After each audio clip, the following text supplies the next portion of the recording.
Going live. I don't see us on YouTube yet, but maybe there might be a I'm slight not delay. supposed to. No. Waiting for Titanic Talk, April 14th, 2024 at 3 p.m. But everybody else can see and hear us, apparently, at least here Yes, I on think this so. platform. Up, here we go. Now we are live on YouTube as well. And I'm going to mute that so I don't hear myself back.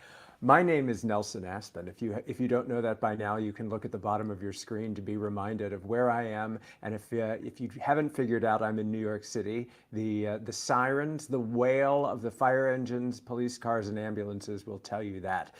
This is a very special edition of Titanic Talk. It's Titanic Talk Live with my lovely and effervescent co-host, filmmaker Alexandra Boyd. Good Sunday to you, Alexandra.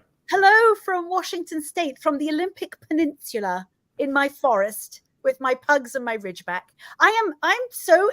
I'm really sort of tingling with excitement because we're so relaxed with our lovely guests, and we chat with them for about 40 minutes, and it's a recording, and then I can take all the ums and ahs and all The the profanity, the profanity the and gas, everything out. But there's no hiding from this one. We're here and we're live, and we are commemorating what is the 112th anniversary of the tragedy of the sinking of Titanic, but also celebrating this amazing community that has gathered around us.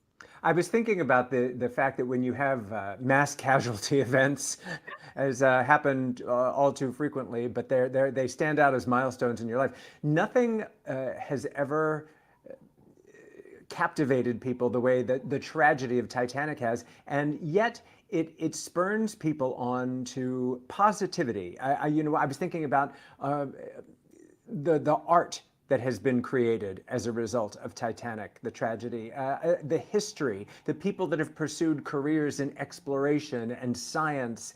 It has manifested so much positive stuff out of such a tragedy. So maritime safety, enough lifeboats, and whistles and lights on life jackets and binoculars and things like that are just now maritime law, literally. And to think, 112 years in the history of the world is not a very long time when people are living to the age of 100. 112, what is that? It's nothing. And it is a stark reminder. And thanks to the films that we have, including Ship of Dreams, Titanic movie diaries, we are constantly reminded of the humanity behind the story. It's not just some sort of soulless historical event. And when you and I were discussing doing this special episode of Titanic Talk and reuniting a lot of our former guests and a couple of new surprises as well today, as well as expanding to have the precipitation is a weather. I'm so excited to have the participation of our listeners as well. Is really extraordinary, and a great sense of community. And to do it today, which is a Sunday, so it's a little more convenient than on a weekday. So it is the anniversary of the striking of the iceberg, as we're all going to know. And what a gift your documentary, Ship of Dreams, Titanic Movie Diaries, was to all of us, because not only is the documentary splendid, but it generated this podcast. Titanic Talk exists initially as a way to promote the documentary, and now it's taken on a life of its own. How many episodes have we done? We're at 34 out in the world, and about 4 or 5 still to go to round out season 2. It is amazing. And then to get to do special episodes like this, I think, is the way forward. I think that's a good way to keep moving forward. It's spontaneous, and it's, anything can happen. But I think we're going to be just fine. I also sort of want to shout out on the subject of the documentary is that exactly a year ago we did a small online release.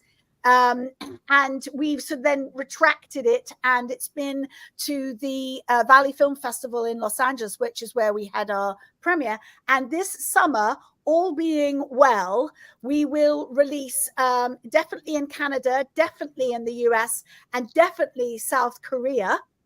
but elsewhere as well. That's one place I've never released yet, so I'm looking forward to that. It's the first time for everything, obviously, and there's more to come. We're in the hands of a very good sales agent who are experienced in bringing documentaries in particular to the world. And since we are going around the world today, practically, it's a good start. I think it's a good start. All things Titanic are so rife for dramatization, analysis, whether it's a documentary, a dramatization, television, film, theater. Titanic, the musical, is coming back for a limited engagement here in New York. And Titanic, we had Titanic. And Titanic is ongoing. And then Michael Kinnan's one-man show who does the entire film in one go. Our most recent guest on Titanic Talk, and spoiler alert, Alexandra and I have booked our tickets to see his show. So we Never Let Go. Never Let Go. Never Let Go is the name of the show here in New York City. It's off Broadway in Brooklyn. That's off Broadway, but it's going to be worth the trip, and we're so excited. It's gotten rave reviews. He was a great guest. So check out. That's another thing about this. As we go through our list of some past guests from Titanic Talk, if there was one whose episode you missed or you want to revisit, you can always go back and do that. They're all there, except for the remaining 4 we have yet to post. So that's the nice thing. And then they'll be there forever too. And so you can always go back. So they're on Apple better Podcasts, or worse. Apple Podcasts. You should subscribe there, because actually I have my favorite podcasts. Titanic Scene by Scene is one of them. They've nearly reached the end of the film. They've got one scene left and the credits, Brittany and Ethan. So I've subscribed to them, and I listen to them while I'm chopping my onions and vegetables for dinner. It's so entertaining. I've been a guest twice on the podcast just to talk about cinematic wondrousness. But as an example, I subscribe to them, and every time they put out a new podcast, it pops right up in my Apple Podcasts, and I get an email as well. So if you do that for Titanic Talk, you can be sure to get the remaining parts of the season, but also then just scroll all the way back and start at the beginning, and you'll have some entertainment while you're chopping vegetables as well. And we love Cove, and we love Unsinkable, and there's an endless all the other world. Yes, there are so many to choose from, and some of those podcast hosts will be with us today. And but we're going to kick off the day, and we're going to try and run this. I'm the timekeeper, so I'm like that horrible guy in the pit, the orchestra pit at the Oscars, who, when they're running out of time, they start to kindly play the music, and then the music gets louder as the time goes on. So we're trying to budget this to get everybody in and everybody a chance to speak. But if you hear me kindly say, "That was wonderful, so and so," Alexandra, who do we have next? You'll just sort of politely get the hook. Yes. It's not because we don't love you. It's because we got to get to the next one. But want today, to make sure, yes. We know that our first 2 guests, they're in the room, according to Alexandra. Yes, they are. Let's just bring them in. They're from the Ship of Dreams Titanic Movie Diaries documentary. So I'm going to leave it to Alexandra to do the introduction. Wait a minute. Where did Dale go? Dale's lost to me. Is he lost to me? There's Dale, beautiful where are you Ilka. Hello, guys.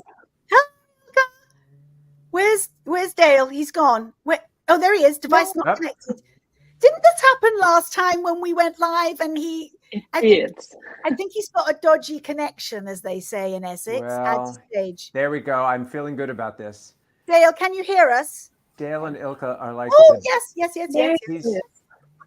He's coming. There we go. There we go. Look at these 2 beauties. This is a little bit like the Brady Bunch. You look down, you look up, you look over.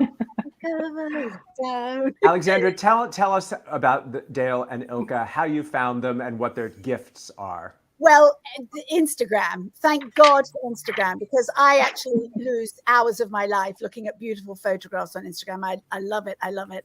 And of course, I was totally drawn to, this is like 2 or 3 years ago, to Dale's miniature versions of Kate Winslet's costumes and other amazing movie costumes.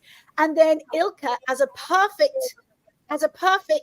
other side of the same coin, reproduces. You can see 2 of her extraordinary dresses in the background that are sequin by sequin, glass bead by glass bead replicas of Kate Winslet's costumes in Titanic. Dale and Ilka, they go together like a horse and carriage. Like a something, because and coming to us from Europe, we've got Dale in the UK and Ilka is in Germany. And Ilka just posted something on Instagram this morning that was exquisite. Ilka, tell us about that. Yes, something new. Well, I actually never had the chance to photograph my kimono that I made probably, I'm not even sure, I think 2 years ago already. And yesterday I had a photo shoot finally presenting that in full glory. And I made a little selection of photos that I'm gonna post by and by.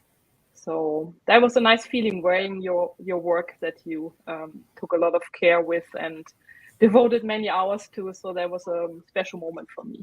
And you looked so beautiful in it as well. Yes, did you wear it properly? Were you, or did you have like a modesty? I'm dying to know how you put that together.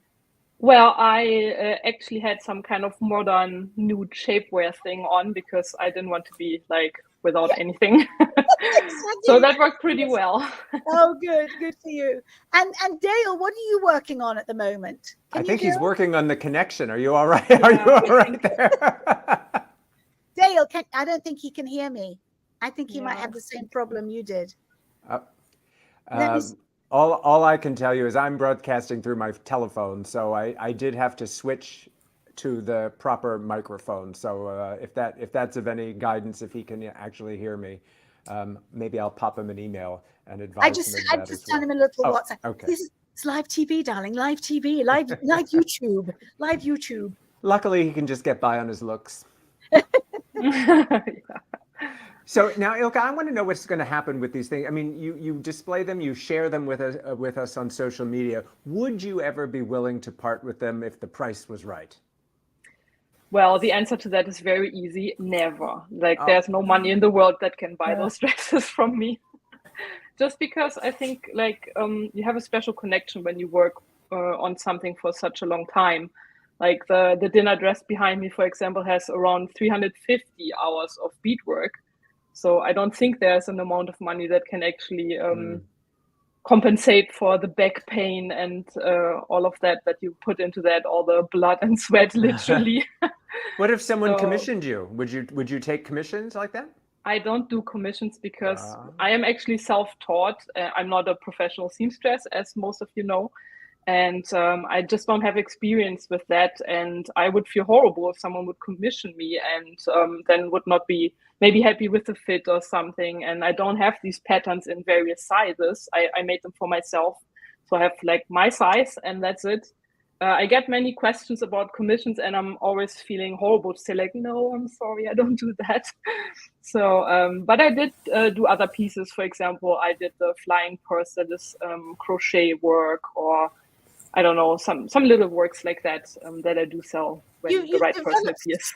You've developed so many amazing skills. It seems to me that you must have really gained an appreciation for Edwardian ladies who sat down all day sewing and putting these amazing pieces together because they had the time, I'm assuming. And would you have me be a seamstress? Yeah, horrible. Yes, and also even the seamstresses who made the costumes for Titanic, which would have been another whole undertaking.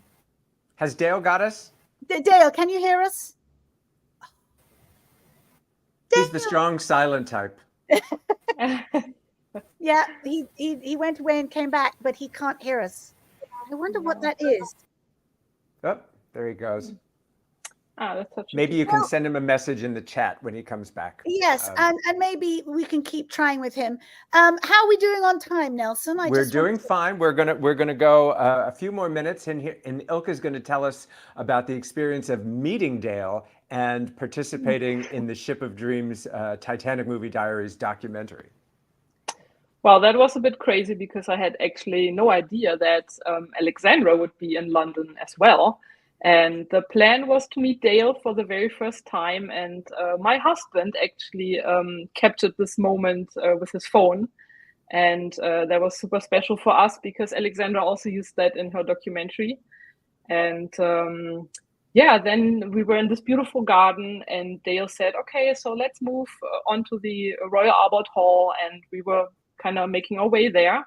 And just standing around there out of nowhere, Alexandra appeared and was like, oh my God. With a film crew.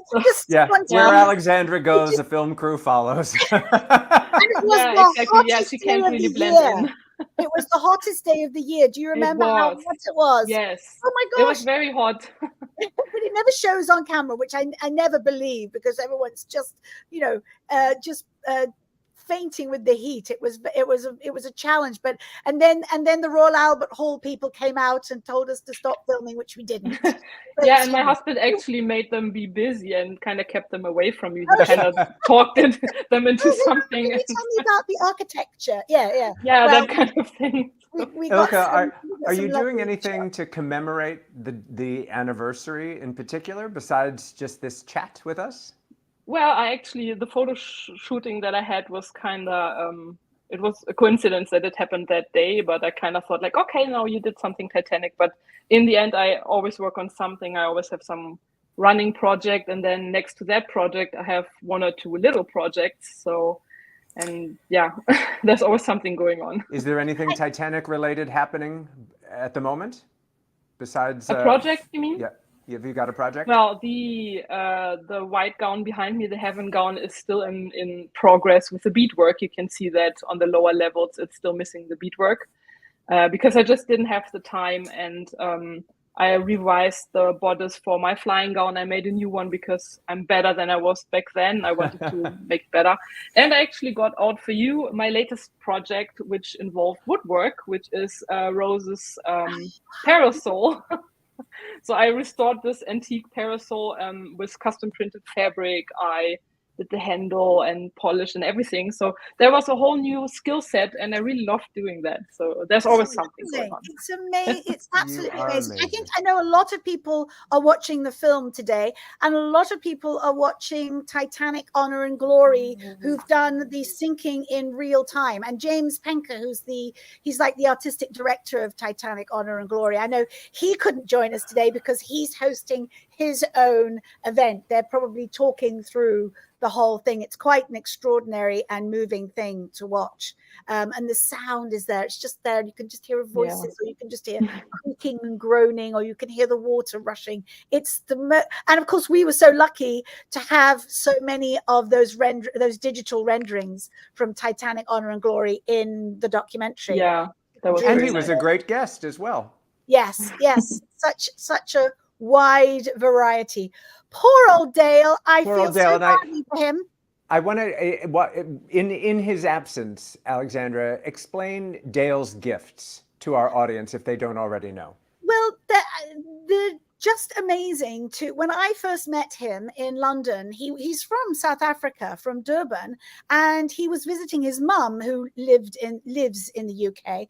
And I was like, well, come and see me, because I wanted to see those miniatures he makes up close. I wanted to be able to touch them and see them. And he brought them all, and we had tea, and he has them wrapped in this silk scarf, which Ilka and I are always giving him a hard time about, because they just kind of tumble out of the scarf and then get rolled back up. I said, you need like a little valise, a little vintage suitcase. And I think he's actually bought himself one now. And we just he made a dress for me for the New York premiere of my first film, Widow's Walk. I sent him my measurements, and they made a dress and posted it to me, which was fantastic. So there was another connection. That's now fun. He's working in Essex for one of my dearest and oldest friends in the world, Laura Daly, who has a wedding dress shop, and that's what Dale is. He's working. He's a bespoke wedding dress designer, which is what he was doing in South Africa, and now he's doing it in Essex to be close to his mum. Well, we have to. We encourage everyone. Dale, do you hear us? I do. Oh, we were just talking about you. We've got 1 minute left for you to show us your best. Hold up one of your beautiful pieces to the camera for us. What I've been doing this week is running through the Kate's costumes through the film. So Wednesday, the boarding outfit, going through everything. And today she changed often on Sunday. So we have flying outfit. Amazing. With little, the little hair, the little butterfly hair. Oh, it's somewhere. Lust. Oh, I do. It is somewhere. it's somewhere. Sorry. Well, thank God for your Instagram page, and we appreciate your valiance for trying to get in here. Look at that, how magnificent that is. Yes, that matches. The mini version. I'm now on No. iPad. Yes. The very iPad I used to do the sketches for the Ship of Dreams film. So there we go. Oh yes, All you right, have the to check out connection. his artwork. I'm sorry, Alexandra, do you have the next the group ready to go? I do. Yes, I do. All right. have. Yes. All right, Dale, we encourage please hang everyone to around. go to Dale and Ilka's. Go backstage. We'll, stand by. If we can get you back, we will. And Alexandra's going to introduce the next guests. Oh, I will. Here we go. Don't hate me. Right there. I'm going. This is when I get to have a sip of wine. Yes. Here comes Judy, Prestininzi. Oh, and they're all together. Mower, and Don. Oh my gosh, what a treat! This is a treat. Also, it's great to see Judy and Ellen again, but Don, I haven't seen since the Borders bookstore release of the Ghosts of the Abyss book. And Don is Titanic royalty because he's the go-to historian. So if you can explain, Don, how you met these lovely ladies and why you're all at the Queen Mary together on this special weekend. Well, I met them through working on the movie. These two ladies were extras, and we got to know each other, I think probably by the time we were finished, not during. And then we're here on the Queen Mary for the Titanic Book Club gathering. And so the three of us are speaking later. And so just having a great time. Did they give you a stateroom? That's also where they filmed a lot of the Poseidon adventure. So you've got a lot of history on that old tub. Oh yeah, long before the Poseidon adventure, there was a lot of history on the Queen Mary. That's right. That's right. Well, ask Paul Gallico about that. And Judy and Ellen, you've also been doing writing about this. You were two of the core extras on James Cameron's Titanic. I mean, you knew no class. You went from one class to the other, from deck to deck to deck. What does this weekend mean to you guys? Well, it's getting together with people that we've known for a while and seeing old friends and just having a nice weekend. And we're going to be sharing some of our memories and things today with the book club and meeting more new people. Yeah. The Titanic family just keeps expanding and expanding. What are your fondest memories? And this is a question for each of the three of you. If you can sort of succinctly tell us, what are your fondest memories of working on the film version of Titanic? What's the primary thing that jumps out when somebody says, what's your best fondest memory? You, right now it is meeting all the other people that are on the set.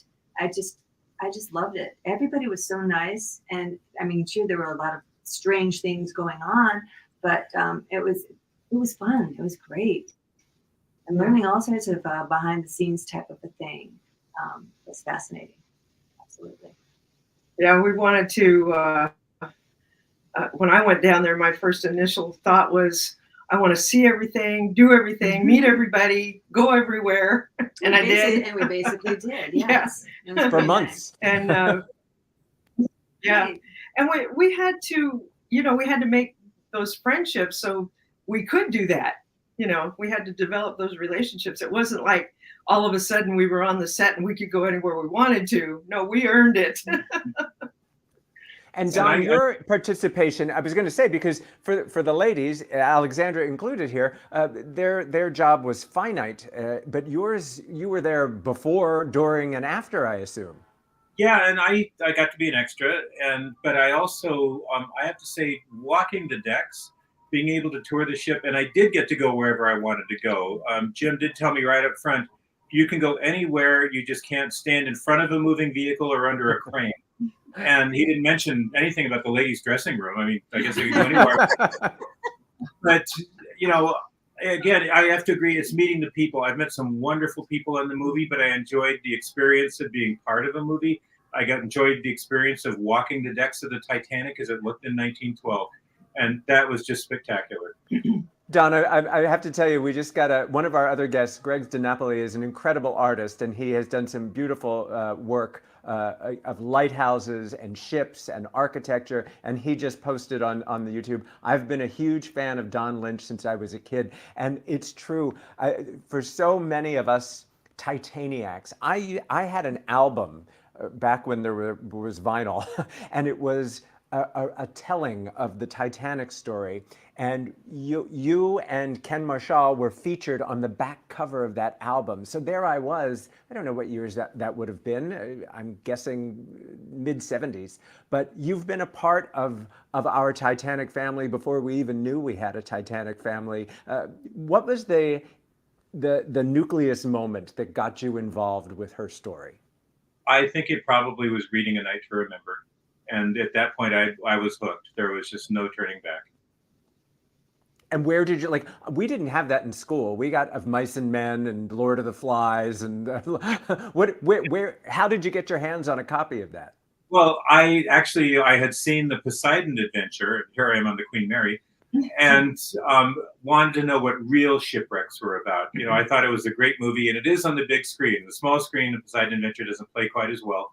But I really wanted to see what real shipwrecks were about. And I went to the library, checked out several books, one of which was Walter Lord's A Night to Remember. And that was the one that hooked me among the others, more than the others. And what about you, ladies? Does your passion for Titanic extend beyond the James Cameron film now that you've appeared in it? And you know that has its whole fan base of its own. But has the story of Titanic gripped you in other formats? Oh yes. I mean, when I was like 7 years old, I saw the Barbara Stanwyck 1953 Titanic, and that's what fascinated me. And then when I got a little older and I could go to the library, like Don said, he checked out the book, and then I was able to get like old newsreels and on projector. I'd rent a projector and bring it home, and I'd watch those, and I'd show them to my kids, and that's how, you know. And then when they went and found Titanic, you know, I was like glued to that. Yeah. When Ballard finally found her, I was just like, I couldn't get enough of the information.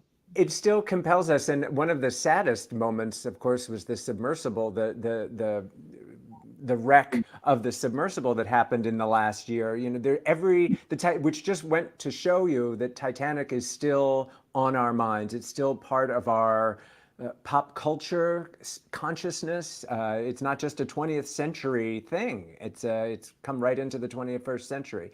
And as evidenced by the appeal in Alexandra's documentary, and you guys you provide some of the most moving moments. Alexandra, how did that happen? Was that just the gift of storytelling when you were interviewing them?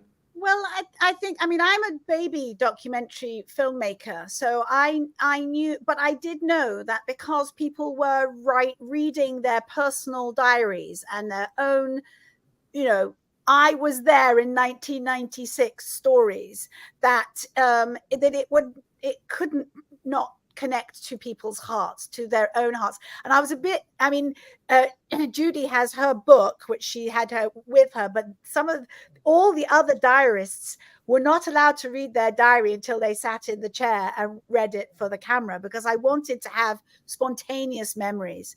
And as a result, and because of the subject matter, and because of, you know, Judy's personal story and Ellen's personal stories, it's Titanic. It's what it does for us. I don't want to give it away. I don't want to spoil some of the beautiful storytelling, personal storytelling that is always so engaging. I also want to point out, some people might be going, what is Don Lynch in the film? What is he? You are part of that beautiful recreation of that photograph by Father Brown. Am I correct? Where you're playing the top with the little boy.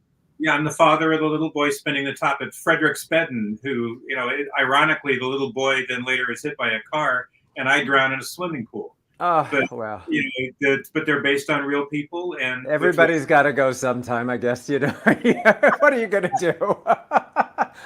And on that note, we have our next guest waiting in the backstage, right, Alexandra? Yes, we do. Yes, it's Dr. Michael Martin. All right, Judy, Ellen, and Don, a big thank you. Stick around and enjoy the rest of the show if you can. And you're forever part of the Titanic family that Titanic Talk just cherishes. Thank you. Yeah, and Don, we should have you on for a full episode. Yeah, we're gonna nag you to do a full hour with us. I feel like we've just got the tip of the iceberg in 10 minutes. Oh, that was naughty. Sorry, naughty. Okay. I'm excited about our next guest because he's an old friend of mine from a zillion years ago when I was working for Irish television. And because of my Titanic passion, they sent me to Cove to do a story on the Titanic Trail. And the man behind the Titanic Trail is our next guest, Dr. Michael Martin. I see a big W, but I don't see his face yet. Martin, do you read? I can see you both very clearly. All right. Well, we can hear you. I can hear you very clearly. Have you got a little camera there that you can click or something? The only thing I have there is stop cam. Well, we don't want to stop you broadcasting, but we don't see your handsome face. Yeah. See if you can maybe your camera is muted. I saw you earlier on. I saw you earlier on. I don't know where you went. Keep playing with it, and I'm going to give you the big build-up because everybody thinks, oh, well, you go to Ireland, you've got to go to Belfast, and of course that's where the Belfast Museum is, but you also have to go to Cove, formerly known as Queenstown, which was Titanic's last port of call, and it touched me so. Not because of the film Titanic, just because of my own passion for the history of Titanic. And so much of Titanic's history in Cove is immaculately preserved, thanks to Dr. Martin, who will actually take you on a tour it's called the Titanic Trail, and it's a walking tour around Cove. We don't see him yet. I know he's working hard to it, but you can imagine this very handsome Irish gentleman. So imagine, if you will. Well, I can hear you, Nelson. Now, okay, so we're going to go without seeing you, and for the podcast people that will hear this later, they don't need to see. Tell us what one experiences on the Titanic Trail. Well, what I do on the Titanic Trail every day is we take people on a guided walking tour around the town of Cove. And what's absolutely extraordinary about Cove is that all the original buildings, streets and piers are all still there. So we don't have to take them into a museum and show them a digital image or a picture. We say, that is the building they left from. This is the railway station they all arrived into, the passengers. Those railings were there when they were walking down the street 112 years ago. So it really is one of the few places in the world where you can get totally and completely immersed. And you're looking through the eyes of those passengers. You know, you can see the same buildings, the same streets. So we just take great joy in taking people around, and you know, you can see a sort of a realization coming into their faces. And they're just blown away by it. And we've been doing that for 26 years now. We started our walking tour in 1998. And I still get a huge buzz out of my engagement with the people on the tours. So it's wonderful. Think how many steps you've gotten in over the years walking the Titanic. So it's good for your fitness as well. How is the Titanic Trail and the town of Cove? Is it a city? Is it a town? How is Cove commemorating the anniversary weekend? Well, in a ceremony that I created 22 years ago, I came up with this idea that, you know, it's a big part of our heritage, it's a big part of our history, it's oozing from every wall. We should be marking this. So initially I went to a couple of I went to the local mayor, and I went to the pastor and the priest and people like that.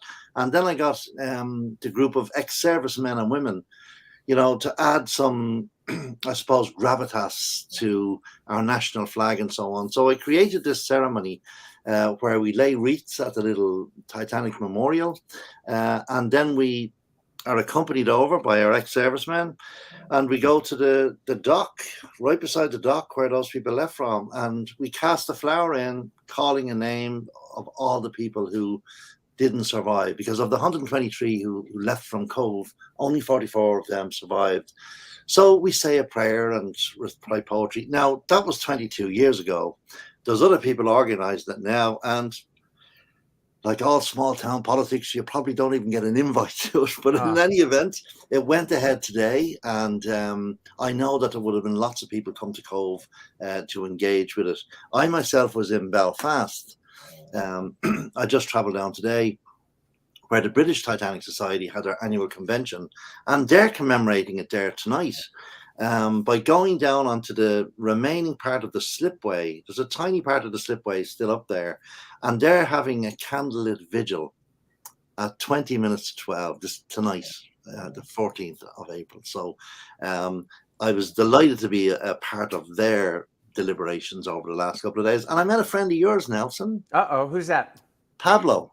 Oh yeah, one of our past guests and a former employee of the Belfast Museum. And it's his birthday. He not only is he a super Titaniac, it's his birthday. So I think once he put 2 and 2 together with that, he knew he had to follow the stories.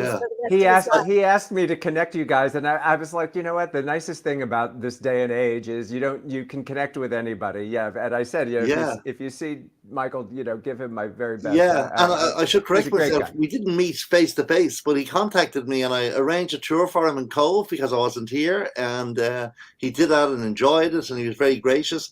And this morning in the Titanic Hotel in Belfast, he sent me a text. I knew he was going to be there, and he says, "I'm down in the breakfast room." And by the time I got down, I had missed him, so we didn't actually meet, but we conversed a lot by phone. That's nice. Your ships that passed in the night, like the Californian and the Titanic, but neither one of you're in each other's clutches now, and that's what Alexandra and I have learned. We are amassing this Rolodex of beautiful people with of all different.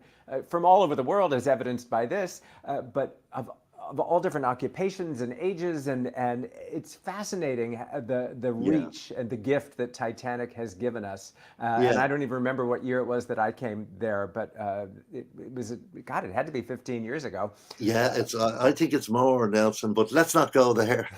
You tell so many wonderful stories about the Cove connections to Titanic, but my favorite, I think, is about the lucky guy that deserted the ship. Can you tell our audience that story? Yeah, there was a chap from Cove. His name was John Coffey, and he got work with the White Star Line, and he was sent to work on board Titanic and left Southampton on board the ship. Now, he was employed as a trimmer, and these were the guys that were deep in the bowels of the engine room. A lot of the movies showed the stokers. These are the guys shoveling the coal into the thing. But the person who supplies the stoker was the trimmer. They'd come along with wheelbarrows full of coal. And of course, they were always advised in their training that they must take the coal in equal parts from either side of the ship to keep it trim. If you take it all from one side, she's going to list over the starboard. So they're deep in the bowels of the engine room. In any event, John Coffey, for reasons we don't quite know, decided when the ship was anchored in Cove, very briefly, from 12 noon to 1:30, he climbed into one of the tenders and covered himself with returning mail bags and deserted the ship. He deserted. Now, that almost certainly saved his life, because we all know, the percentage of people lost in the engine room was dreadful. But of course, later people said he had a premonition. I kind of never found any evidence of that. He just wanted off that ship. And how did he disguise himself? He had a bad feeling. He covered himself with returning mail bags, and it was gas. I was doing some projects with a local school many years ago, and the kids asked questions, told them a few stories and so on.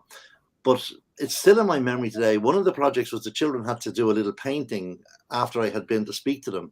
So there was this young child, and they drew a boat, and all you could see was 4 fingers coming over the gunnel, like there was somebody hidden. It was fantastic. But I think what I remember, I suppose, of most tonight, and it's a pity my camera isn't working, I don't know why, because I had a little replica of a plaque, and it was a plaque that Rory Golden, a dear friend of mine who has descended to the Titanic on a number of occasions.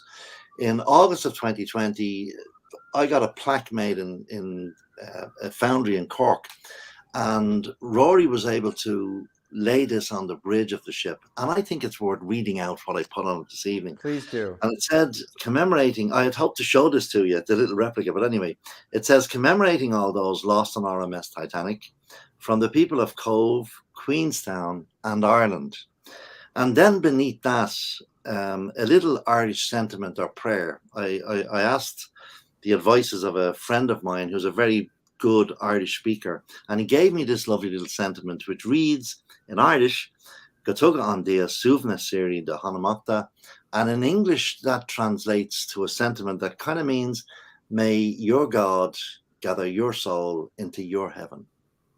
And I just am so proud of the fact and so grateful to Rory Golden for placing that on the bridge, and it's still there with all the documentaries that go down there. You can see it every time. It's right there beside the steering column, and I think that's a very appropriate thing for this evening. It is. No, It's Michael, beautiful. it's so appropriate when all this discussion about raising the Titanic and all the stuff that's been retrieved from what's, you know, essentially a gravesite.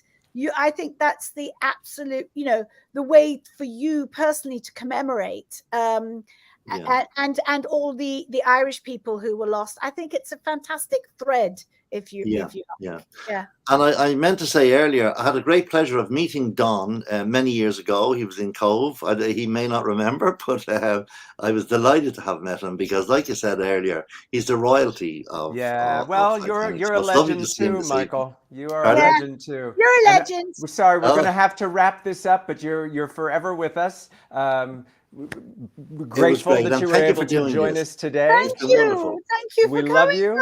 And we have another one of our Titanic family members from Titanic Talk, one of our most delicious guests. And I have 3 of her books. Alexandra, who's next? It is Veronica. Look at her. She's made. Is that a charcuterie board? Is that what's going on there? Cheese board for us, and she's also on the sauce. I heard is there a cocktail in your hand? Not yet, Alexandra. This is one of the pre-Prohibition cocktails that would have been served aboard the Titanic, more than likely. This is the Blue Moon cocktail.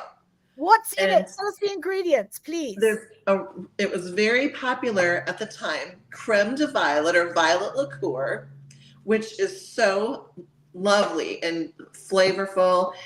Violet was really popular in the Edwardian years. There were violet candies, and my grandma used to have violet candies, and they kind of tasted like violets. I mean, I have no idea how they did.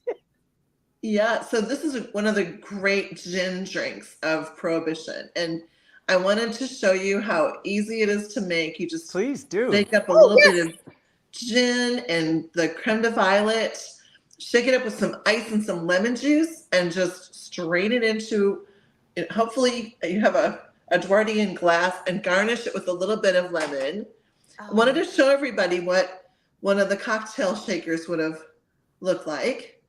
Fantastic. And then the cheeses. These are not just any cheeses. There was the same cheese assortment at lunchtime every day in first class.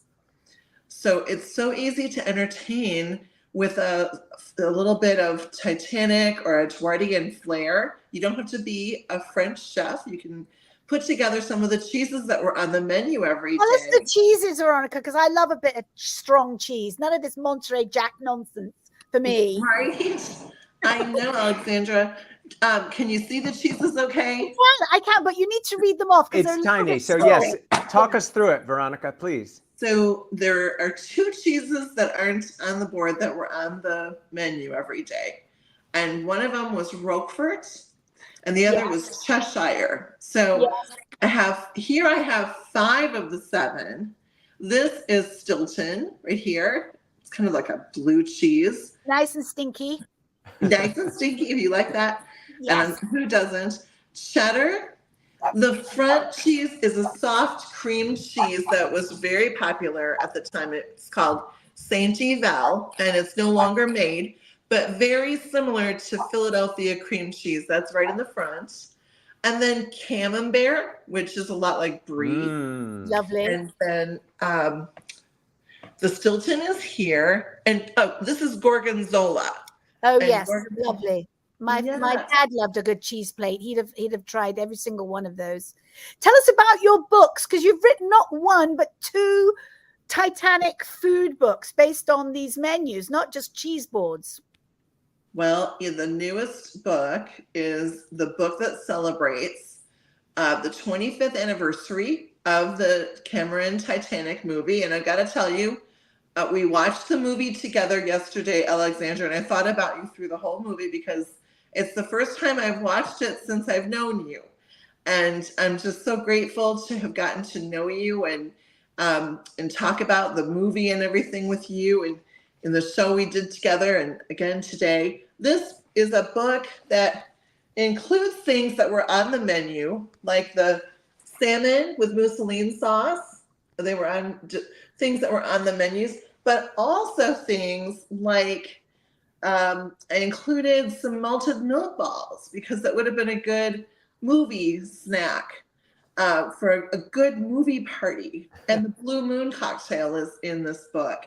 So it's a really nice cooking. And the photographs are lovely too, we have to say. And where'd you get the White Star Line napkins?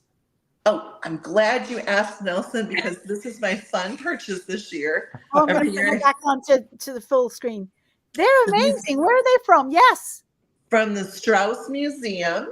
Ah. And they are a splurge, but they are worth it. I always try to get some every year. And there's one other thing something I buy every year is a bottle of chartreuse. Oh. And that's chartreuse. Very peppery. It's very peppery liqueur, right? As I remember. That's a good word for it. It's kind of minty, evergreeny, and chartreuse jelly with peaches and cream. Oh, that's right. Yes, on the first class dinner menu 112 years ago tonight. That's what they ate for dessert. What are you having for dinner tonight, Veronica? Are you doing a Titanic meal tonight? We did it yesterday. We had, we're not doing an 11-course, no 11-course dinner this week. You know how busy it's been. I know you guys have been really busy too. So no 11-course dinner. They were little courses though. I liken it to a tasting menu. It's not like, oh God, here comes the fish. I don't think I can, especially in those corsets. Yes. Yeah, there were small portions. Yesterday we had lamb and mint. What else did we have? Some of the tea sandwiches from the new book. And my first book I have to say that I'm gonna give you the plug now for the new book, because actually somebody in the chat, Amateur Time Lord, said I need to get my own copies of her books, especially the new Harry Potter one, and I'm lucky enough to have a copy of that, as is Alexandra. And some of those now I've set you up to tell me about those tea sandwiches because they looked amazing.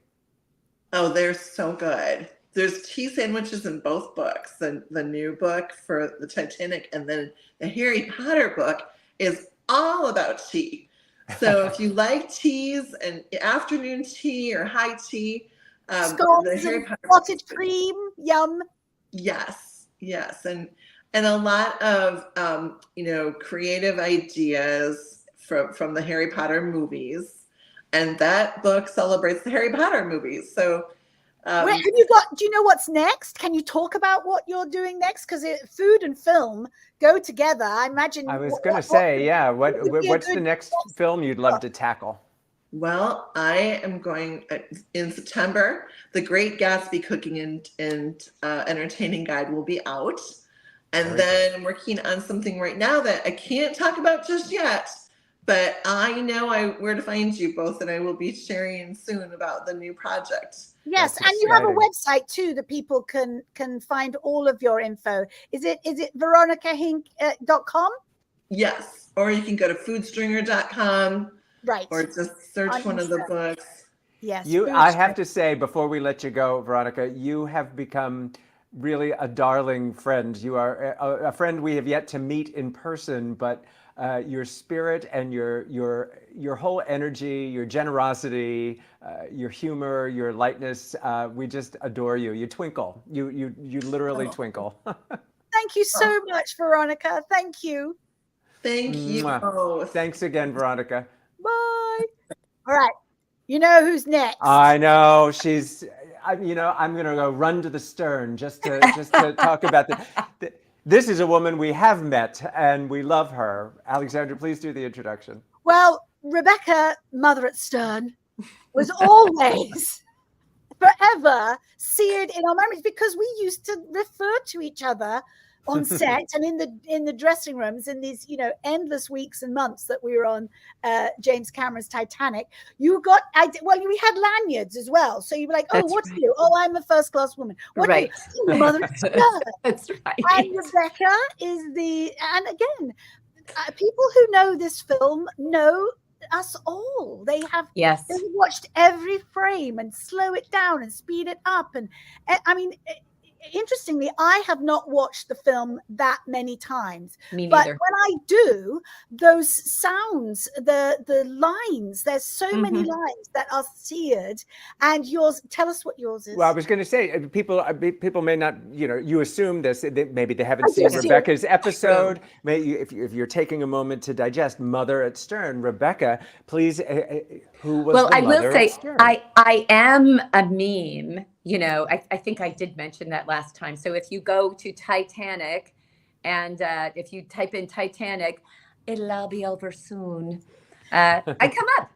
And it's very appropriate for all kinds of things. We should have had you as the penultimate guest. Then you could say it'll all be over soon. It'll all be over soon. Yes. Yeah, it's one of those. It's just one of those moments, and when it comes back, like, oh, it's Rebecca, mother at stern, and they've been our dinner party conversations as comes up in the documentary in Ship of Dreams, Titanic Movie Funny. Diaries. That idea that Mark Capri says it the best. You always have a chat with somebody. Oh, what do you do? I'm an actor. Oh, have you been in anything I've seen? Well, you might have seen Titanic, and everybody has. Yes. Everybody except my partner Drew has seen it. Oh. I never forgotten will, that. just to be cantankerous, because that's. But he knows how it ends, so there's no Yes. thrill for it. 'cause Right. he I know. knows the Exactly. ending. It's sort of Rebecca, like. did the experience of being in this hit iconic film, have you cultivated any interest in Titanic as a result of it outside of the picture? I had an interest in Titanic. I think I said this last time when I was, I don't know, Nelson, I think you and I might be the same age, or maybe I'm older than you are, but there was a TV movie. 1963, I own it. Okay, 58. So Okay. I'm a little older. But when I was in grade school, 62. Okay, you're my husband's age. I think I was in 4th grade, and it was like a movie of the week. And I just remember like, what? And going into the library and doing, because we had the library in those days. We had a library and just doing all kinds of research. Yes. Before libraries were banned and You could made read into anything. skeletons. But I always had a fascination with it. And then I think there was another,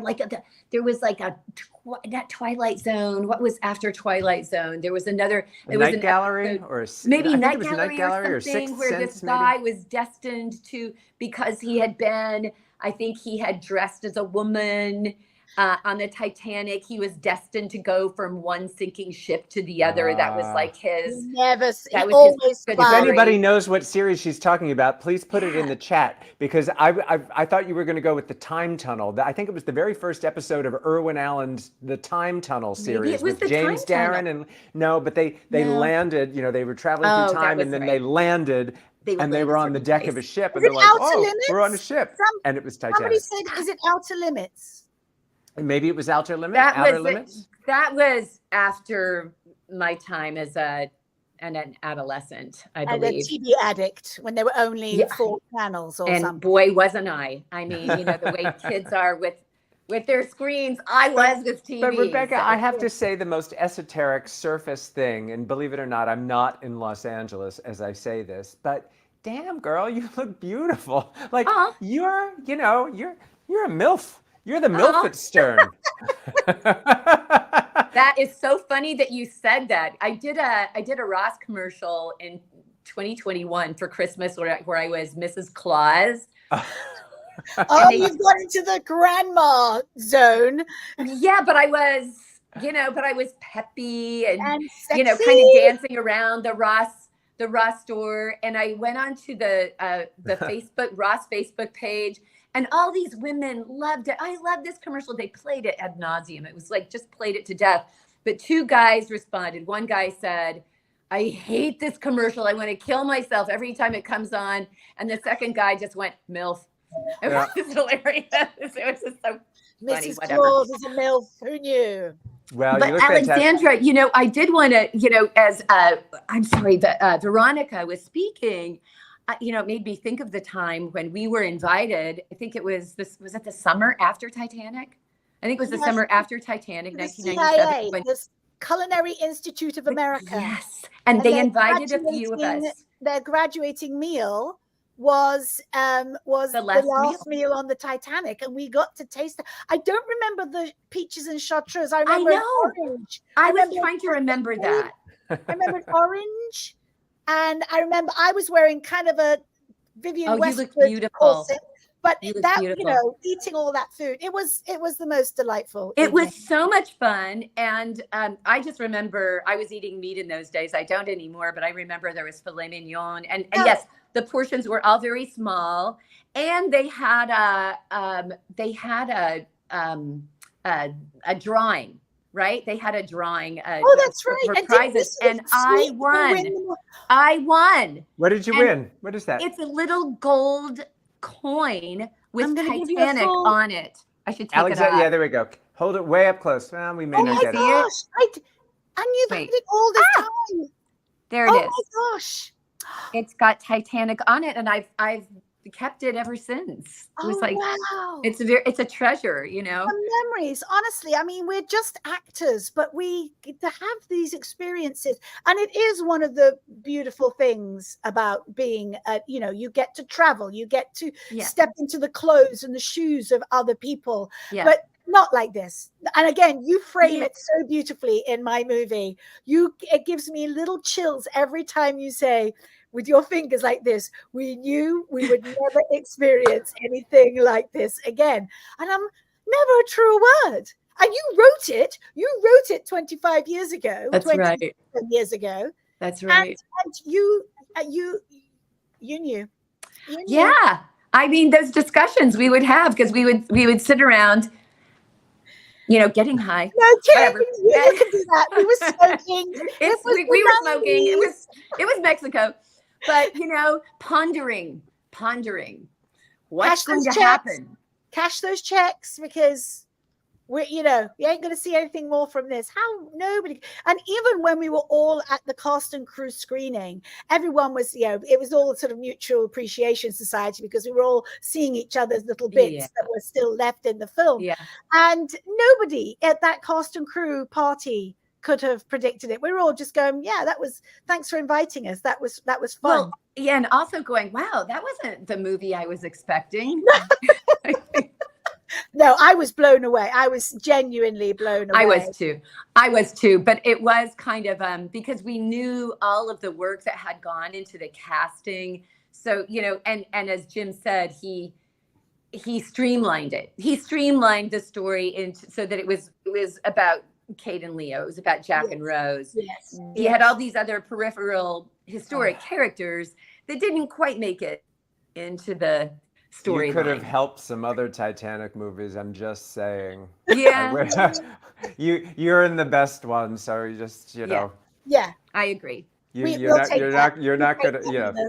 Yeah. What would be your dream role nowadays, Rebecca? What kind of things are you going out for besides Mrs. Claus? Oh, well, I have to say my auditions are about half what they were before the strike. So That's everybody. That's the business. That is kind of everybody. And the last thing that I read for that I really liked, it's just sort of I just really liked this. She was a really no nonsense character, giving this guy, I think it takes place in the 70s, giving I think this actually is David Aiello. And he's looking for a loan. And I'm just like, hey, sorry, this is not going to, and then, start to have some compassion for him. Because I often get cast as the white racist. Okay. What? I do. So it was kind of nice to be playing a role that was like a Karen. Is that, yeah. But a Karen, yes, I get those roles. So it was kind of nice to play something where, okay, yeah, I'm privileged, but okay, I've got some compassion to, that's changing really, times. It's really interesting how people, when you say I tend to get cast as, when when that must be something they're looking for and they see it when it's not it. You are always going to be Mother at Stern to us in the Titanic Talk community, and we're glad of it. So if you haven't seen Rebecca's Titanic Talk episode, look for it in the archives. Look for her in Ship of Dreams. Look for her the next time Titanic's rerunning on TV. Thank you for being a part. And the meme. It's so useful for so many things. End of, 20, the beginning of, October 2020. I was sending it to people. Well, you can keep sending it. We love you. We can't get enough of you. And we're so grateful you were a part of our special day today. Thank you both. It's a pleasure. All right. Take care. Bye. She's the cutest and the sweetest, and she's so supportive. And we have another friend that worked on James Cameron's Titanic with you, Rebecca. And it's so interesting because he's made such a success in a new career, in his new life, in his Act 2, or maybe it's 3. I don't know how many acts we get nowadays. I think we get 10 acts now. It has been 25 years. We have been allowed to have an adult life between 96 and 2 years. Okay, please make the introductions, Alexandra, while I have a sip of my Chardonnay. Gary DelEllis was, talk about a privileged position. Talk about front row seat. He was, for the entire shoot, the stand-in for Leonardo DiCaprio. And I want to make the distinction because sometimes it's blurred. People go, well, he's not his double. He doesn't look like he physically and height and coloring you were specifically. So he's aging better. I'm just saying. Oh, thanks. You were not his stunt double. I think you did some stunty things by the time shooting finished. You can tell us about that. But you were his stand-in. Describe to people who might not know in this industry what a stand-in does, please.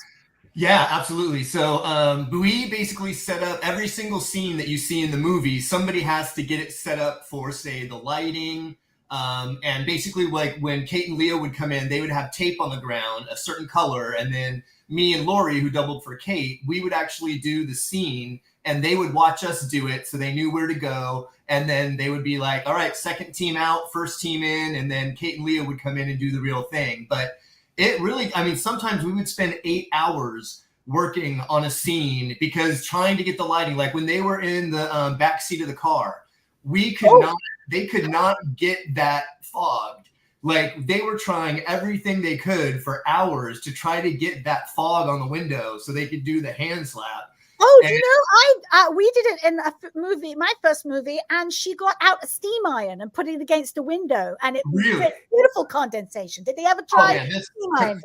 Yeah, this took forever. Kettles and things. She just had, it was fantastic. We were like, where did you learn that? She went, oh, some movie I did. And they steamed out the window. Anyway, go on. I wish they would have known that back then. So were you with Kate stand-in in the back there? Yes. Yeah, I assume. And who was she? Are you still in touch? I would to me, I would think that would be a very bonding experience. We did, yeah. Lori actually moved to Arkansas, and so she left early. So she left about 2 months early, and then they brought in someone else to kind of take her place.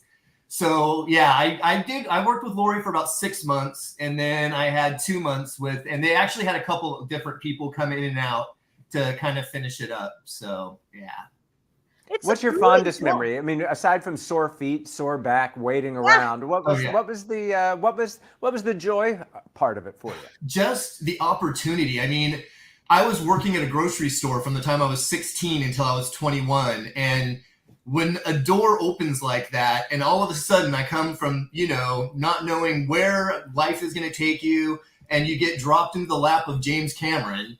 And every morning I wake up, I'm the first person we're the first people we see each other. I mean, I was with Jim Cameron, I think, more than anybody because, yeah, we were together like 16 to 18 hours a day, 6 days a week for 8 months. Like, it was incredible. And just all the fond memories. Like, we just recently did Titanic Con in Vegas, and I got to go hang out and go to dinners with Lynch and with Judy, and just being able to hang out with everybody. And I think all of us, we've all been drawn to this for some reason. And I'm actually, so I just turned 50. So yeah, I'm actually going to be going for my 50th to Ireland. I hope you'll see the Titanic Trail, not just the museum in Belfast. We have a private tour booked with Dr. Michael. So fantastic. So we leave next week, and we're going to be there for 2 weeks, and we're going to do the entire island. And but yeah, it's just the history, and I feel like all of us have kind of been brought together for some kind of reason because all of us are just so. We'd better never take a cruise together. That's just the setup for a bad disaster movie. Really bad. I know. I'm glad the Queen Mary's docked. Yes. Yes. I am not going sailing with you people. No way. Yeah. So how did you celebrate your 50th? Was there any Titanic involved with that, or do you leave that part on the side? Yeah, left that to the side. We actually went down, and so I'm in Florida now, which I love. It's amazing. And so, yeah, we actually went down and we got to race an actual NASCAR at the Daytona racetrack for 8 minutes. So by ourselves. So I got up to like 149 miles an hour, and it was incredible. But yeah, there's just so much opportunity and things to do. And I was always brought up on the West Coast. So the East Coast has so much cool stuff to offer, and it's all brand new to me. So I'm just having a blast out here. And your business is in Florida. Well, we still have our tour company in Hawaii. So it's Kapohokain Adventures. It's on the Big Island, and we still do our tours over there. Tony, my husband, he flies back and forth every 3 months to try to keep stuff going over there. But then I started real estate here in Florida. So I'm with Berkshire Hathaway, and that's been super fun, and just helping people find their dream homes and things like that. So yeah, that's been a blast too. Fantastic. Yeah. And then, so what happens when you come across Titanic on television, which you must, because we all do. Like, you can't, for those of us that still actually watch television, not just streaming. Memories. It's so, and I can't really watch it because all I think about is setting up every single scene. Like, I don't. But the worst thing is, I think hearing "My Heart Will Go On" by Celine Dion. I mean, every time that comes on, I'm just like, oh god. You have a bit of fatigue. It's understandable. Because remember when it first came out, that was on like every 4 minutes on the radio. Yes. I was an aerobics instructor at the time, and I had the dance remix. Oh. So the Celine Dion dance remix of "My Heart Will Go On." My poor students were subjected to it at least twice a week. That's incredible. That's hilarious. And how are you commemorating the anniversary? Are you at all, beside from being a guest on Titanic Talk? Yeah, you know what? I just have, just the memories, thinking about the people. Yeah, I recently found out that I'm like 75% Irish, and all of my people are from County Cork. So, Tony actually got me this, the Irish Family History Center.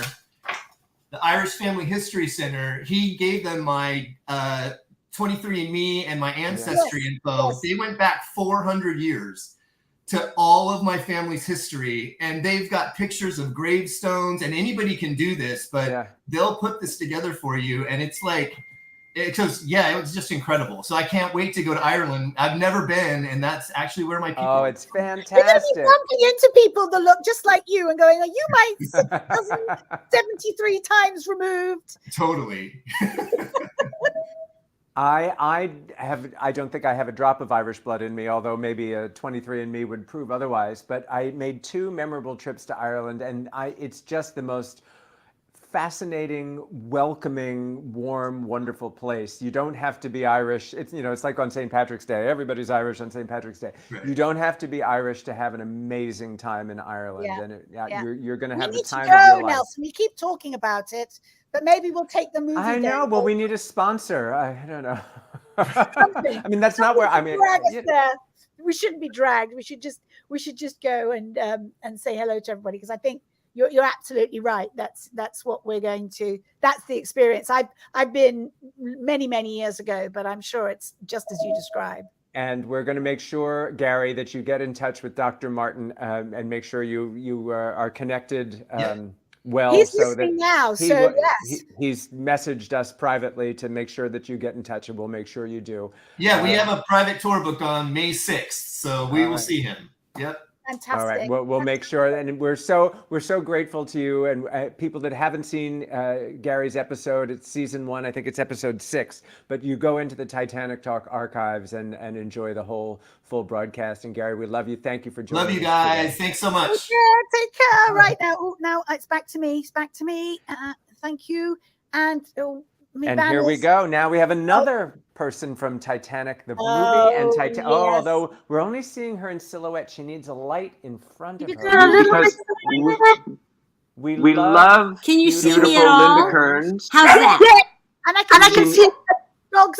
And you can see my dog in the background, and you'll hear my dog. And Linda, if you can mute your computer, Yeah, because sure. we're hearing ourselves. Yeah. No. Now we don't hear. The YouTube. Mute the YouTube.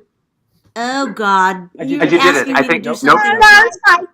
It's fine. technically that I have no idea how to do. It's It's okay. If you have your YouTube on, if you can lower the volume on the YouTube. Your mic is. Okay. 1, 2, 3, How's that? 1, 2, 3, 1, 2, 3. I think you did it. How's you that? did it. You did it. We're good. I can't hear Amazing. you at all now. You can't. Oh, hear you us can't? at all. Oh. All right, I need to turn the volume up a little bit so I can hear you.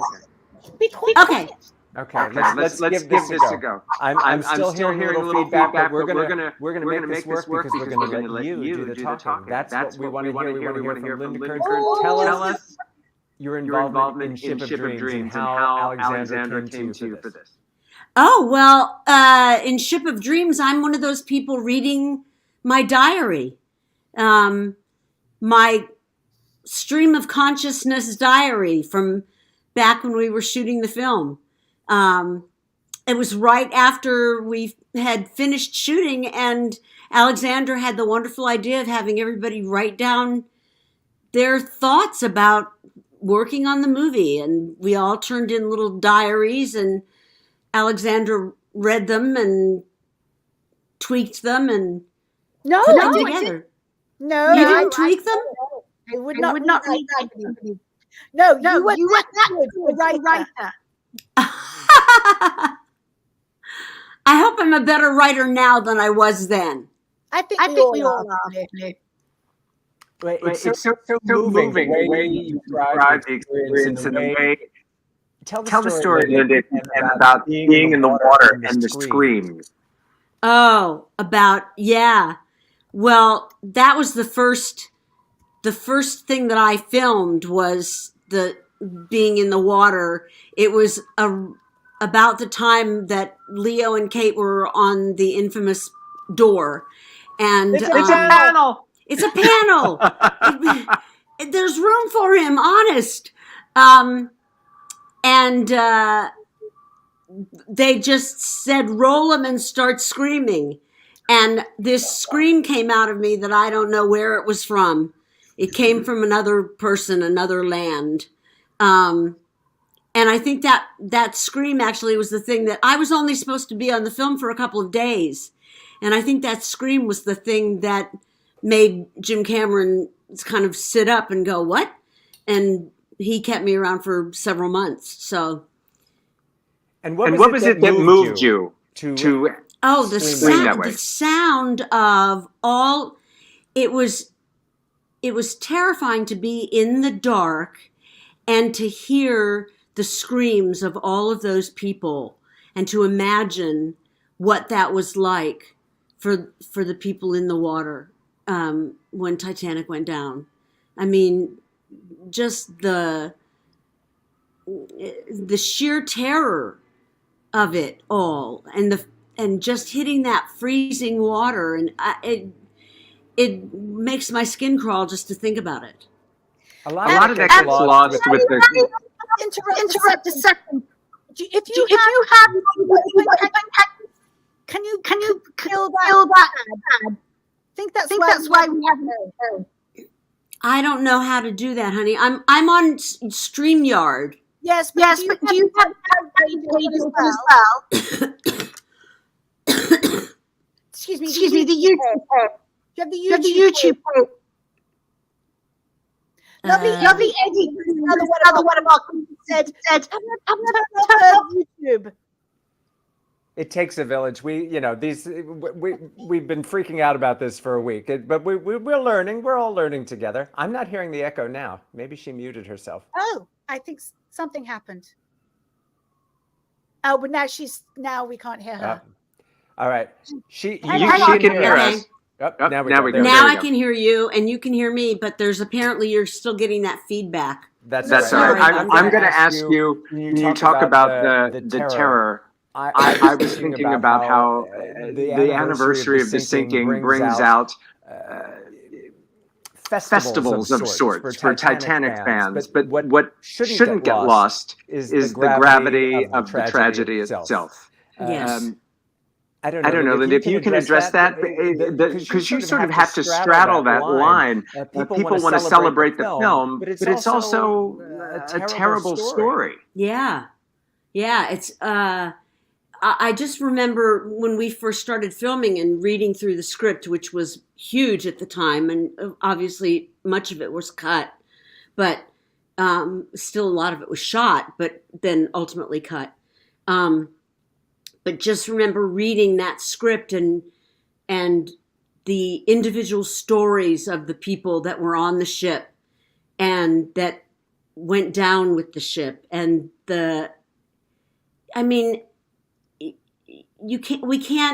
we look at the movie and we see a movie, but we forget that it was reality. And those people were freezing to death in that water.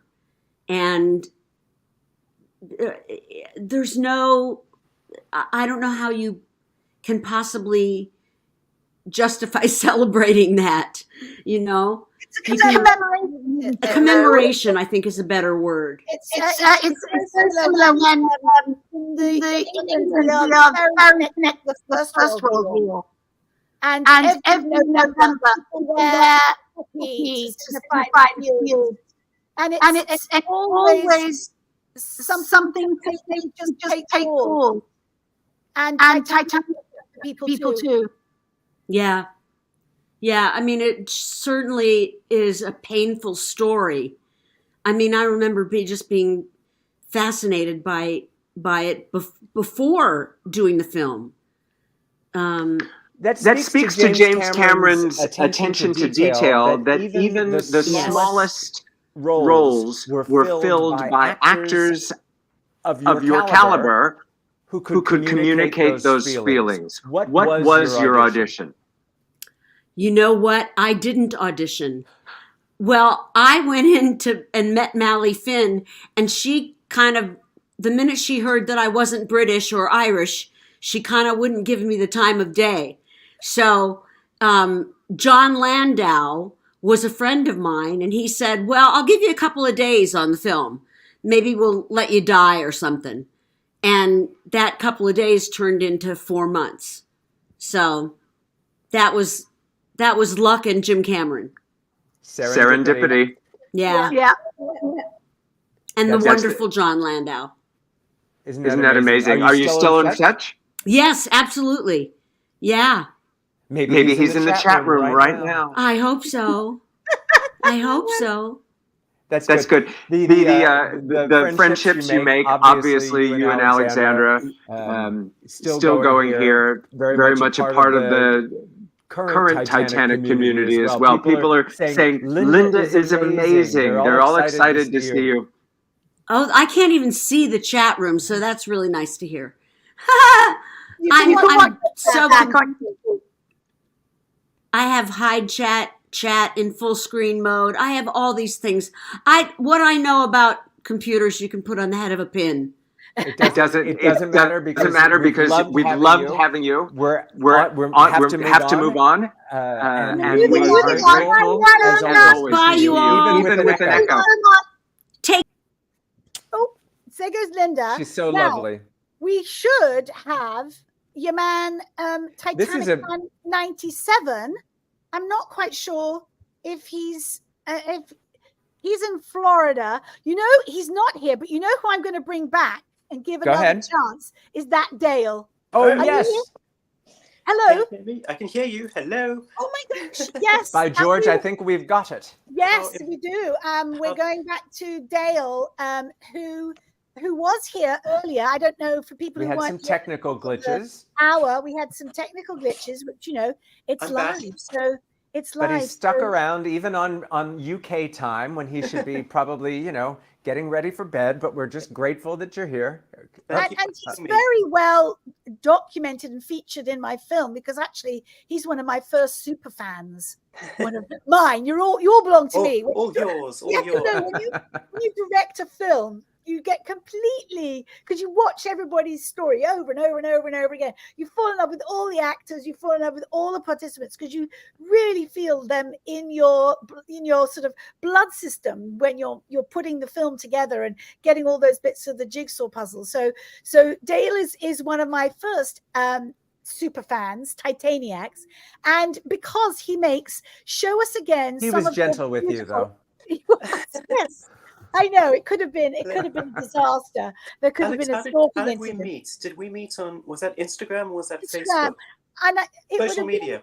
One of the two, and it was me going, look, I think I'm going to make this documentary. I've got some actors on deck to read diaries that we put together 24 years ago. This is when we were starting out. But I think I need to balance it because the question of the documentary is not just bringing forward actors, but why is this film so significant for people, and that has brought about people like yourself and Ilka and Zach and any of these people who've made us sort of life work or a life's passion. I'm not going to call it obsession, although of course it's obsessive. It is. It is. Tell us a little bit about your passion. What specifically spoke to you? Obviously the costumes. So talk a bit about that. Well, it was the costumes. The thing is, I remember seeing Titanic for the very first time. It would have been December 1997. It was really small. And I remember it was so big. It was not just literally a big giant screen, but just so epic, and I was so taken with visually the story of what was going on screen. I wasn't familiar with the ship itself, but very soon afterwards I did head into the school libraries and I did read up about it. But in terms of the film itself, it was those costumes. There was something about them that just gripped me. And if I do think back, I do recall there was a magazine that they were sort of promoting these miniature rose dolls, and I was looking at these costumes thinking I think I should try making my own. And so there began my little journey. Actually, those dolls are at least, they're out of my hands, out of frame doing that, but your dolls are, everything is so beautiful and tiny. Can we get a single shot of him so we can see them a little bit bigger? Hang on, where are you? And we should also point out that Dale did the illustrations in your documentary as well. So he's not just gifted with the costumes and the reproductions, museum quality, but to the artistry of his drawing. Look how beautiful that is. Oh, and the gloves, everything. And it's not just Titanic. Anybody that follows him on Instagram knows that he can do this with anything. He's just it's astounding.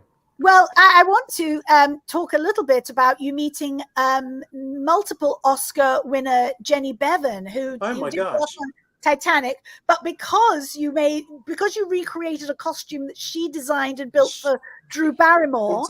Indeed. Talk about that a little bit. That was incredible. That was what happened was Instagram again. I followed the auction house that was auctioning all of these wonderful costumes, and there popped up a picture of this costume that Drew Barrymore wears in Ever After. It's called the Breathe dress. In the film, she goes to being little barks over there. She wears this really magnificent sort of French Renaissance kind of evening gown. I thought, well, I have to try and see if I can make a little miniature version of this and go and take pictures of it with the actual human-sized garment, which I did. And I went to the auction house, got some pictures, and got to actually see the real costume that Drew Barrymore wore. And I was up until 4 o'clock that morning finishing all those wings. I was determined it was going to happen. And I went to the auction house. The people there were so kind. They gave me so much time to really look at the costume and really take as many pictures as I wanted. And then that evening, I just about fell off my chair because I got a follow from Jenny Bevins of Jenny Bevan Designs on Instagram. And I took a chance, and I sent her a DM on Instagram saying, I'm so sorry I missed you, because she actually went to the auction house that day. And again, ships passing in the night, I missed her. And I said, would you please don't feel pressure, but I'd love to maybe show you this miniature in person if you would be open to that. It's the kindest lady you could ever hope. It's the greatest she would have been touched. She would have been so greatest flattered. compliment ever. And I went to her place in London, and do you have the dress? Do you have the miniature? I do. Where is it? It's up there. If I put this laptop down, if I put this little iPad down, it's going to fall. But all right, we trust you. We can see it on Instagram. Yes, go to your Instagram. It's Dale McCarthy Art on Instagram, right? Indeed, yeah. And there's another extra little bit of information. Do you recall our previous discussion with Ilka last year? And you asked me something about what I'd like to do with my miniatures, and I mentioned something about the Victoria and Albert Museum. Yes. Well, with, I think, Jenny sharing my little miniatures, a chap named Dan Ashworth at Cosprop, Cosprop. Yes, very famous costume house. Indeed, and I think they did some of the costumes for Titanic as well. They would have done, I'm sure. This chap saw my miniatures, again, Instagram. He contacted me and said, he used to make menswear miniatures, and then with life and with his children, he just wasn't able to. And he'd like to see if we could sort of collaborate and do like a sort of fashion history timeline. And he has a contact at the Victoria and Albert Museum, and we might be able to have an exhibition. Dale. So holding thumbs, let's put that energy out into the world, because that would be the perfect place. Well, we've been, you manifest destiny. We've been talking about this for how long now? An absolute, it would be another dream come true. So really, life is incredible when things like that happen, and it's just, I guess, putting yourself out there. But and for people who don't know the Victoria and Albert Museum so much, it's a museum of design and just history, everything from Roman pots to costumes. And it's very esteemed. It's as good as it gets. It's one of the reasons I love being in London, just knowing it's there. That and anytime you just want, it has a Dale Chihuly chandelier in the reception area, and then goes all the way through the ages to everything that's ever been thought of and made and designed. And it's absolutely the right place for you. I'm so excited. Let's hope things work out. But that's yes, so much of course. Amazing. And dare I go out on a limb and say, if that happens, we're going to get to London. We're going to come and support you. Yes. Alexandra, are you getting the same message I'm seeing? Yes. Comments here on the comments. Just got the camera going. Was that Dale? No, you mean, is that JD? Is that JD? No, Michael. Look, I can see Michael. He's finally got his camera going. God. I can see him. There's some people still listening, in our little waiting room. Hello, Michael. Michael with a W. All right. Is it time to take? Yes, we're if our 4:30 is there and ready to go. Is our next guest? Oh no! Hang on. Wait a minute. What am I doing? It's Stephen. Yes, is Stephen ready? Dale. Dale, we love you. So proud of you. Keep up the good work. Thank you for coming back. All right, here now we have a very distinguished gentleman, filmmaker, podcast host, historian, one of our most distinguished guests, but he's also kind of fun, as I know from personal lunch experience. Alexandra, will you do the introductions, please? Well, Stephen, everyone, all the filmmakers love meeting other filmmakers because we've been in the trenches and we know how, especially independent film, it's such hard work and so rewarding to birth your baby. And I don't know nothing about birth and no baby. We birthed our babies at similar times. And so again, because of the cross-pollination, and I think through LA Beadles, who has the Unsinkable podcast, who can't be with us today because she had not to be confused with the movie of the same name. she was hosting an event of her own today, but Stephen is he's a co-creator. I like that co-creator but he also appears in his film The Six, which is about the 6 surviving Chinese sailors on Titanic, which is so good, which so few people know about. There's so many told stories, not as few as before, thanks to him. Yes, Stephen, welcome. Thank you so much for being here today to help us commemorate this extraordinary moment in time. Tell us a little bit about your film and some of the process of bringing those stories to the screen. Well, thank you for that introduction. I'm unworthy for sure. And I just spent the last 48 hours with our friend LA Beadles. We were down at the Titanic Museum attraction in Pigeon Forge for a couple of events down there. And I was so moved because now for people who've been there, or for those who haven't been there, when you start the tour, when you start going through the attraction, they give you a boarding pass. As if you're, entering a White Star Line ship. And on it is the biography of a passenger. And you kind of have to wait until the end of the tour to find out whether or not your passenger survived. And they handed me the freshly printed boarding pass of Fang Long, one of the Chinese passengers. And it really knocked me back. I mean, I was really moved. Coincidence. I saw that on your Instagram, and I thought, well, that couldn't be. Was that purely a coincidence? It was no. I mean, they went and got it. They were like, let's show you what we have, and I just was absolutely stunned. I mean, it's not too often that you get to turn the pencil of history over and erase a little bit and then write in what's correct. So. It's really been fantastic doing that.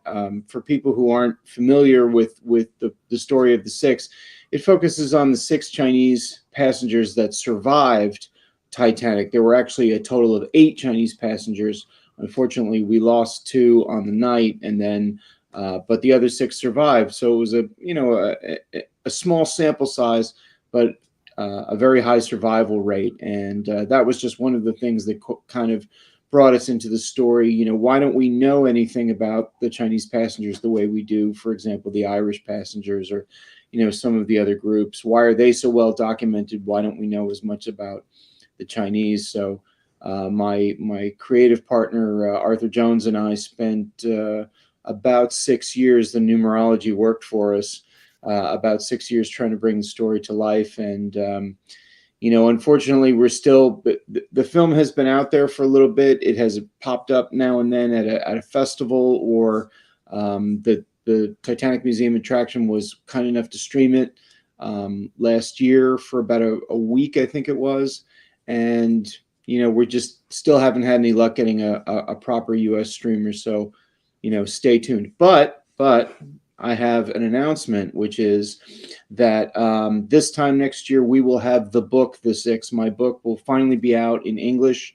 It's been out in Chinese for a couple of years now, but the History Press UK is finally going to bring it to life. Congratulations. It's a big for deal. English readers, and I can't wait for everybody to read it. And you have changed history. I mean, you have shed light on this story and continuing to shed light on the story of these Chinese survivors and the gentleman that did not survive. And it's remarkable. And we should point out, at least as I see it, that James Cameron, who was able to collaborate with you in some degree on your documentary as well.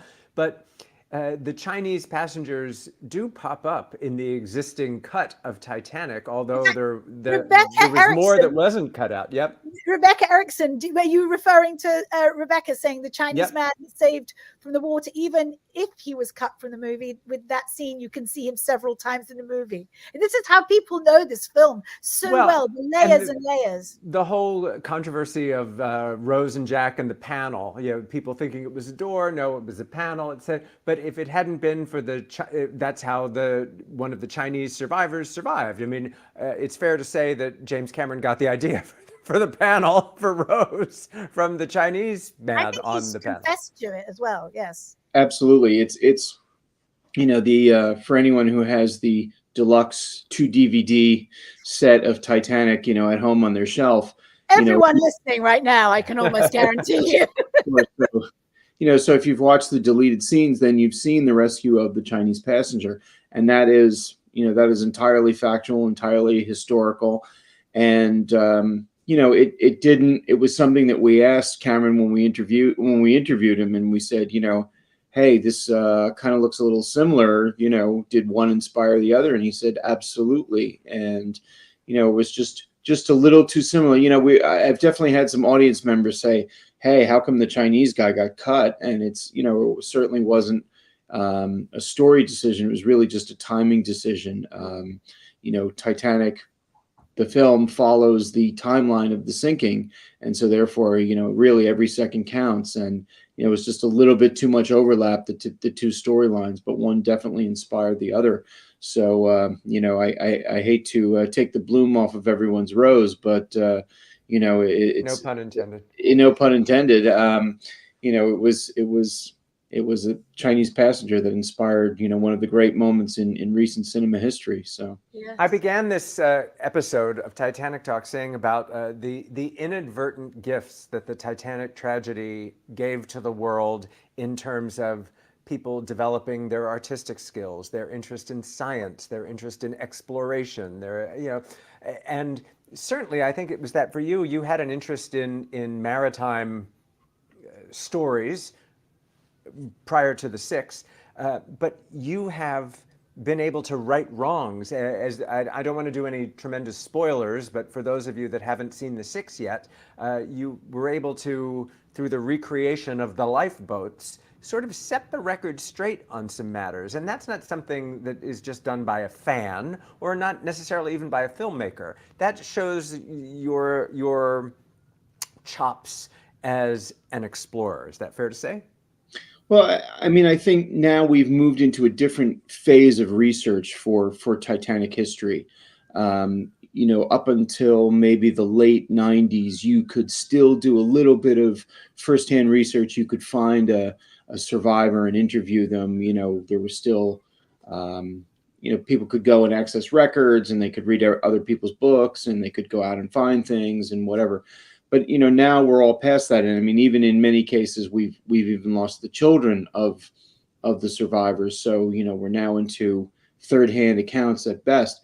But our technology is so much better that we have high-resolution scans of the wreck. We can apply physics in a lot of different ways that we just never thought to do it before. We can build a lifeboat, put real people in it, and see if the accounts hold water. We can see. That's really how we're going to move forward with new discoveries. And of course, there's always the trunk in someone's attic that's going to, get opened up and, oh, look at these photographs or look at these diaries or whatever. But really, it's technology that's going to take us forward and just applying physics to or applying science in general to the accounts that we have and seeing if they match up with, the real world.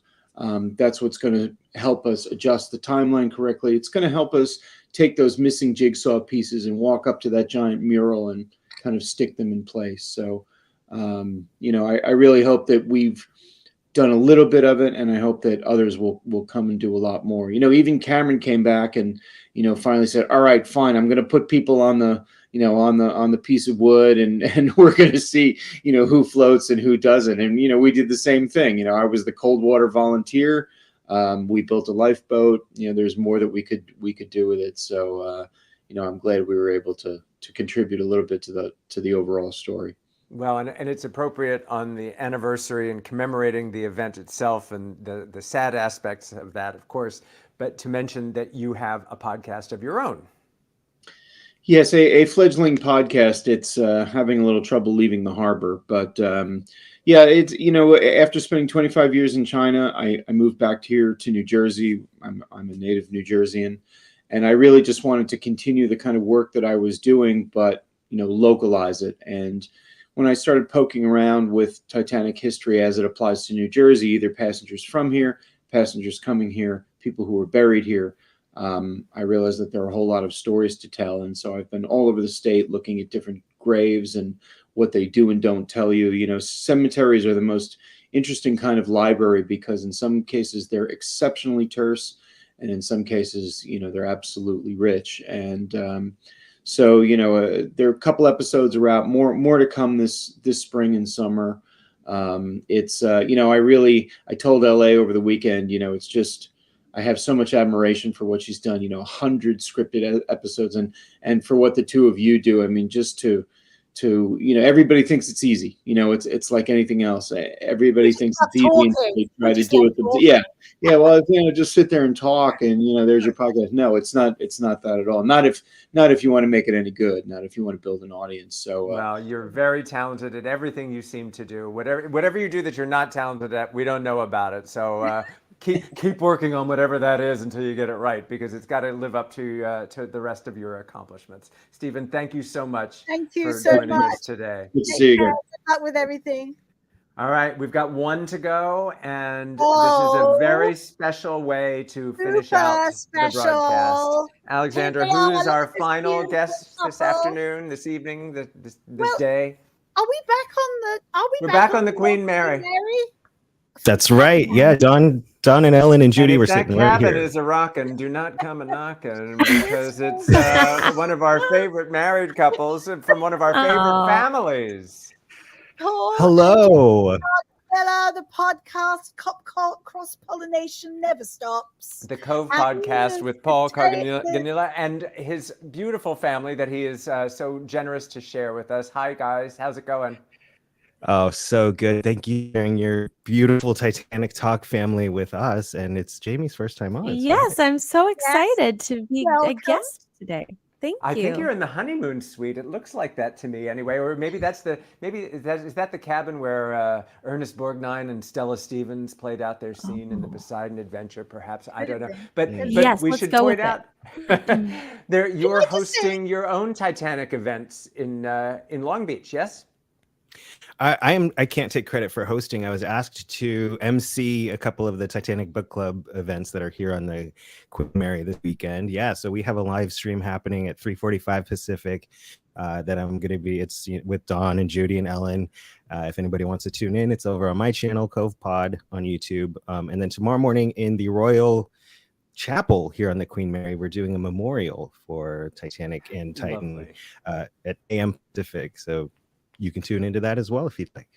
Isn't it wonderful when your passion becomes a profession, and at least a side profession, because you guys do so many different things. You're a Renaissance couple, but Titanic, a hobby that became a passion that became now a sideline for you. And we should say, as we bring this webisode to a close, you have something very special in store for us today.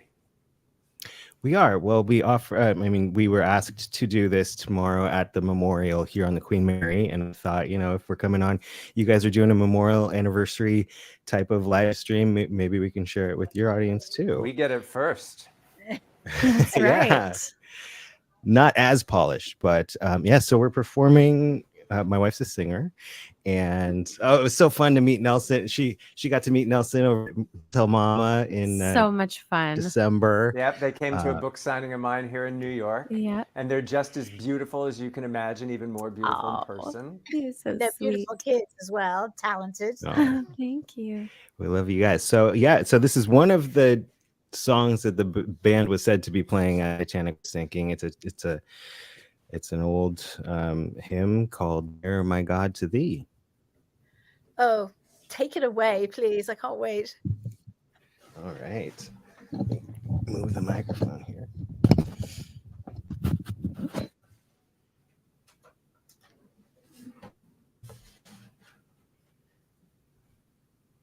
Oh, they froze a little bit. Yep, they're good. Okay.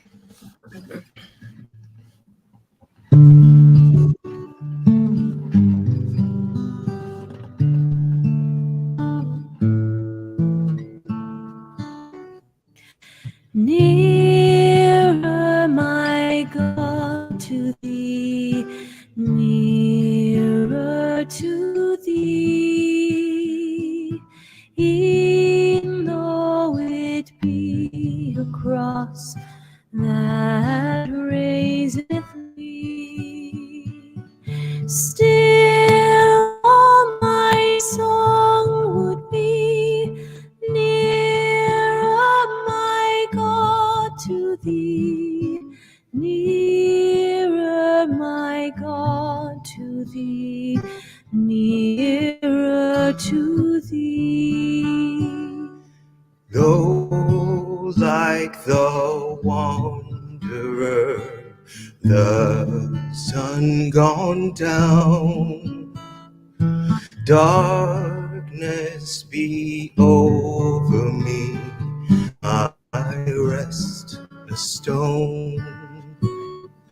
Yet in my dreams I'd be nearer, my God, to thee, nearer, my God, to thee, nearer to thee.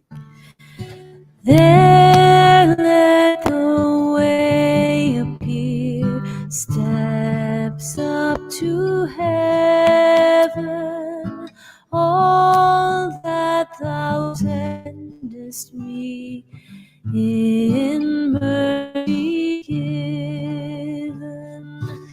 Angels to beckon me nearer, my God, to thee, nearer, my God, to thee, nearer to thee. Or if on joyful wing, cleaving the sky, sun, moon, and stars forgot, upwards I fly, Still all my song shall be nearer, my God, to thee, nearer, my God, to thee, nearer to thee.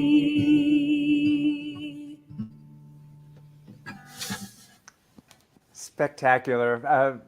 People are commenting, her voice is angelic. Oh my gosh, I'm getting chills. This is so beautiful. Oh my goodness. Oh my goodness, indeed. Guys, applause, applause. Thank you for sharing that. Thank you for honoring the memory of those on board Titanic. That's a beautiful way to do it. I'm sure everyone is going to be touched when they hear this again, when they hear it from you live tomorrow. Thank you for your sharing your gifts. You share so much of yourselves with us. Yes, so moving. So happy.